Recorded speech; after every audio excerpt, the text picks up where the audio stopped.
আসসালামু আলাইকুম। আজকে আমি আপনাদেরকে স্পেশাল মাছ ভাজা তৈরি করে দেখাবো। এটা ভাত পোলাও সব কিছুর সাথে খেতে অনেক ভালো লাগে। আপনারা এটা অবশ্যই ট্রাই করে দেখবেন। আশা করি আপনাদের কাছে অনেক ভালো লাগবে। চলুন তাহলে দেখে নিই। এখানে আমি 4 পিস রুই মাছ নিয়েছি, এগুলোকে ধুয়ে পরিষ্কার করে নিয়েছি। এখন এগুলোকে একটা কাঁটা চামচ দিয়ে মাছের সব জায়গায় কেচে নিব, এতে মশলাটা ভালোভাবে ঢুকবে। প্রথমে একটা মশলা তৈরি করে নিব।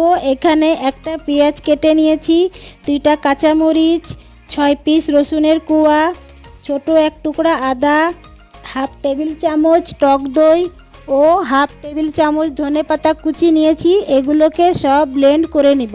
প্রথমে সেই ব্লেন্ড করা মশলাটা মাছের সাথে মিক্স করে নিব। আপনারা এখানে টক দইয়ের পরিবর্তে লেবুর রসও দিতে পারেন।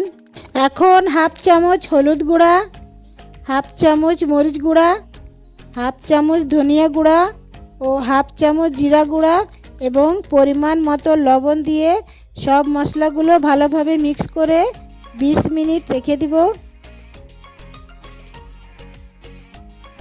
20 মিনিট পর এখানে হাফ টেবিল চামচ বেসন, 1 চামচ ময়দা ও হাফ চামচের কম জিরা গুঁড়া ও মরিচের গুঁড়া দিয়ে এগুলোকে মিক্স করে নিব। এখন এক একটা মাছ দিয়ে এগুলোর সাথে কোট করে নিব।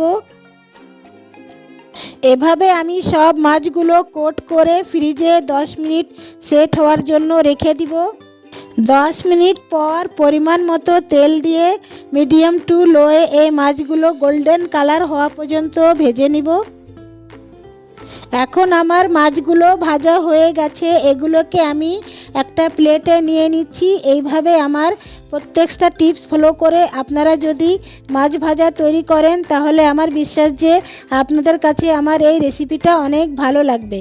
যদি ভালো লেগে থাকে তাহলে অবশ্যই লাইক, শেয়ার এবং সাবস্ক্রাইব করতে ভুলবেন না। আল্লাহ হাফেজ।